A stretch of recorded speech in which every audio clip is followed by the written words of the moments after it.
como nem sempre uma boa cena começa no roteiro, a gente vai falar, galera, de cenas improvisadas em séries. Todo mundo fala de cena improvisada no cinema, já é muito conhecida as cenas que foram improvisadas, né, Rolandinho, no cinema. Mas de série ninguém fala. Você acha que é só de DiCaprio que quebra a mão no copo e fica lá, eu vou continuar, muito mais vou coisa. continuar.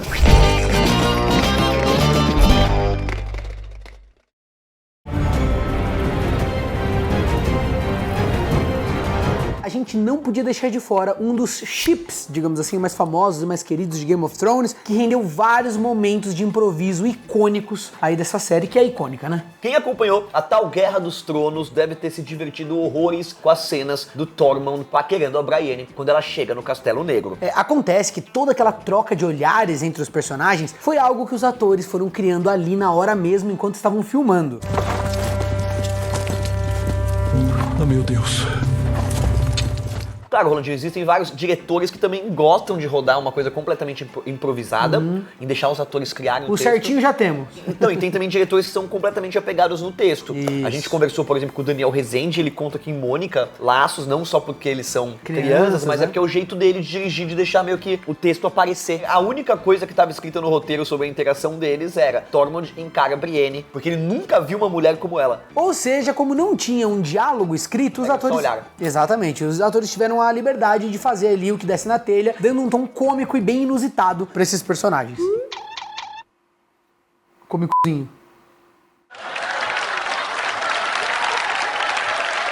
Inclusive, o ator comentou que várias cenas deles foram cortadas porque estavam até demais, tipo, passaram do limite. Incluindo um monólogo que o Tormund declarou pra Brienne no último episódio. I want to make babies with her. Think of them. Great big monsters. They'd conquer the world. How did a mad fucker like you live this long?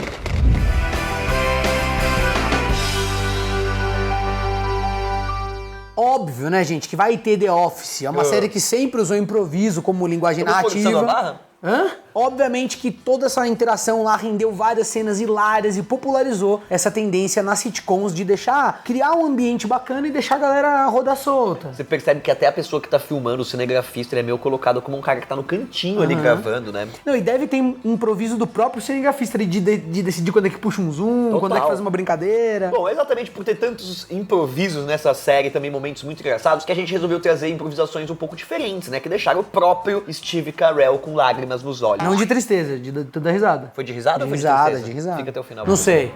Ah, não, é de tristeza. É de tristeza ou de risada? É chorrindo. Chorrindo.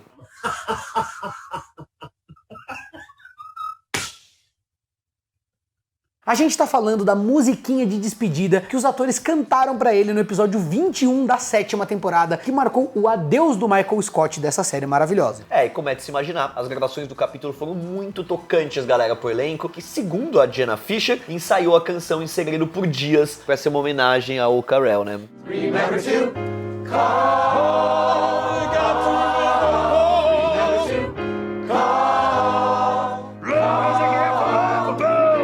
A nossa querida Pen também revelou que o Steve já imaginava que eles tinham planejado alguma coisa desse tipo, mas mesmo assim o cara não foi capaz de conter a emoção. Como se não fosse o bastante, na cena em que a Pen se despede do Michael, ao invés da Jenna seguir o texto, ela disse ao Steve o quanto ele significava pra ela e que ela ia sentir saudades. Apesar do público não ouvir esse discurso, o Carell contou que passar por essas despedidas foi uma tortura emocional, mas também algo muito tocante, muito bonito, e isso acabou passando também pra série, né? Então, dentre tantas cenas improvisadas de humor que a galera já conhece, a gente trouxe uma pra vocês aqui mais emocionante. Gostou? Já deixa o joinha. Se não gostou, deixa o dislike, não aparece mais.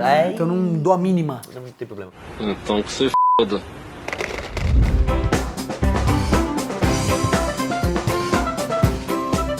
Parks and Recreation, que por si só já renderia aqui um vídeo todo dedicado a cenas completamente fora do roteiro.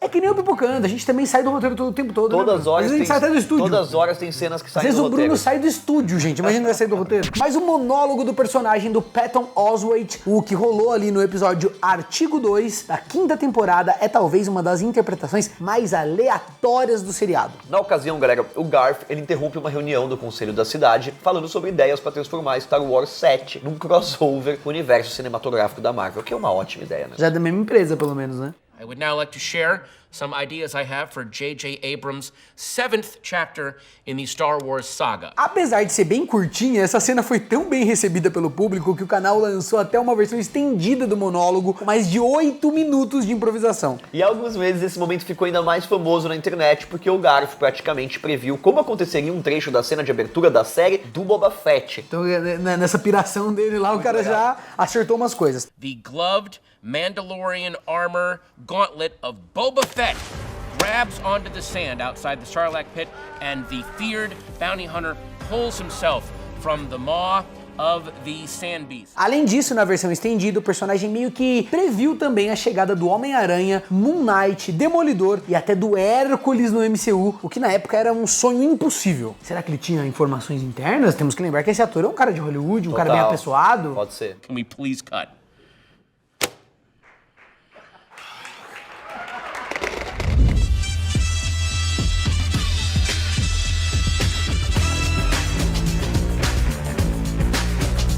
Uma das frases mais icônicas de Brooklyn Nine-Nine foi uma reação completamente espontânea de um dos atores. No 6º episódio da 2ª temporada, a Amy se atrasa pro trabalho pela primeira vez na vida dela e todo mundo fica criando teorias totalmente absurdas, exceto o Holt, que dá uma explicação bem plausível. Mas a razão do atraso dela foi exatamente a teoria que o capitão tinha falado. E é nesse momento em que o personagem solta o famoso Hot Damn, ou moleque, na versão dublada. Ah, olha só. Tive um problema no banco.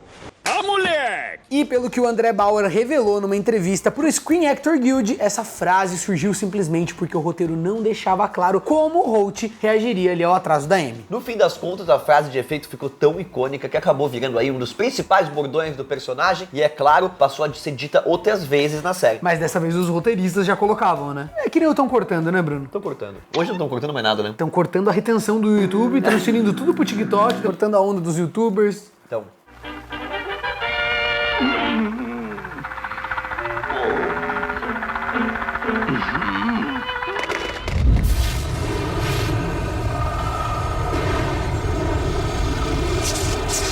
Alguns atores passaram tanto tempo falando as frases de efeito dos seus personagens que às vezes eles mesmos acabam soltando ali um bordão sem querer. Bom, quem acompanhou o Supernatural sabe que o Jim Winchester vive falando aí son of a bitch, o bom filho da fruta, numa tradução quase que literal mesmo, né? You son of a bitch. Son of a bitch. Son of a bitch. E no episódio Dia Ruim em Black Rock, lá na 3ª temporada, esse personagem grita o bordão depois de perceber que tinham roubado seus $46 mil em bilhetes da loteria. Bom, mas ao contrário das outras vezes, esse son of a bitch em especial não estava no roteiro e o Jensen Ackles simplesmente deixou escapulir a frase de efeito espontaneamente, né? Você fica vivendo o personagem tanto tempo que você já tá falando com alguém. Você já tá pensando que nem ele. Son of a bitch! O mais engraçado é que bem na hora que o Jensen grita o bordão, dá pra ver o Jared Padalecki e o Sam Winchester virando o rosto pra tentar disfarçar a risada. Ou seja, foi uma coisa totalmente espontânea e da hora. Son of a...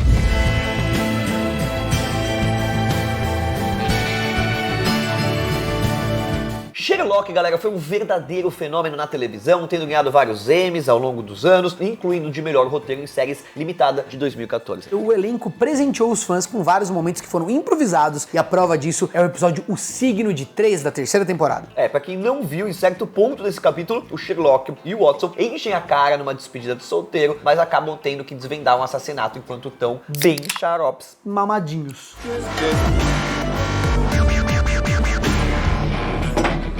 Ou seja, como várias cenas teriam um tom mais cômico, os atores eles tiveram a liberdade para brincar com os diálogos e as situações, e um exemplo disso foi o assovio do Martin Freeman. E o curioso é que na hora eles nem estavam gravando a cena de verdade, e o ator só tava fazendo graça pro Benedict Cumberbatch pra arrancar uma gargalhadinha dele nos bastidores. Which one of you is Sherlock Holmes?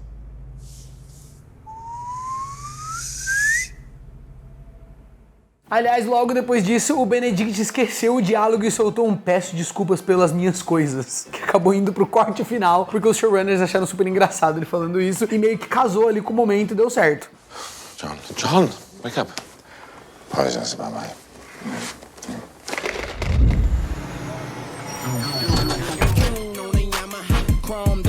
700. Há algumas semanas, a Zendaya ganhou um segundo Emmy graças à performance como Rui de Euphoria, provando outra vez ser uma das melhores atrizes da geração. E se tem um momento que deixa na cara todo o talento, é a cena em que a protagonista tem uma baita briga com a mãe logo no piloto da série. Toda essa sequência foi um verdadeiro show de improviso entre a Zendaya e a Nika King, já que a única coisa que estava no roteiro era literalmente Rui e a mãe têm uma briga. E às vezes é bom porque os atores já são meio estranhados e aí...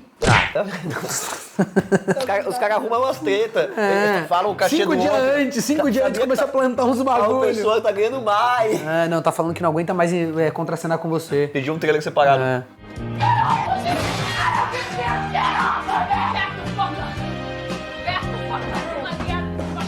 Em uma entrevista, a Zendaya contou que o Sam Levinson realmente queria que as atrizes improvisassem mesmo, como se quisesse pular no pescoço ali uma da outra. Bom, o showrunner ainda falou pra elas serem o mais agressiva que elas pudessem, que no final das contas rendeu aí pra todo mundo uma cena pra lá de impactante, né? E estabeleceu no final o tom da série, total. que é de abusar dos atores. Não, tô brincando.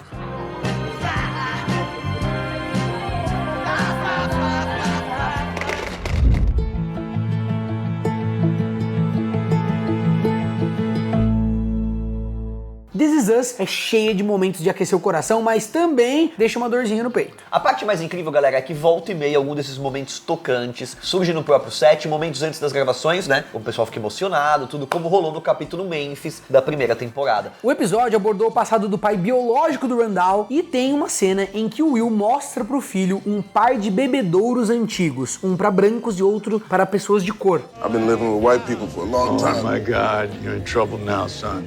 Essa breve sequência não estava no roteiro, até que um dos produtores viu, né, essas relíquias segregacionistas do set e perguntou se os atores não topariam fazer uma cena ali. Então os caras acharam uma boa ideia e foram improvisando até chegar naquele momento simples, porém tocante, entre pai e filho, numa cena que ficou incrível. Bom, meus amigos, espero que vocês tenham gostado. Eu diria que 30% do Pipocando é improvisado. Já arrastaram pra cima, já.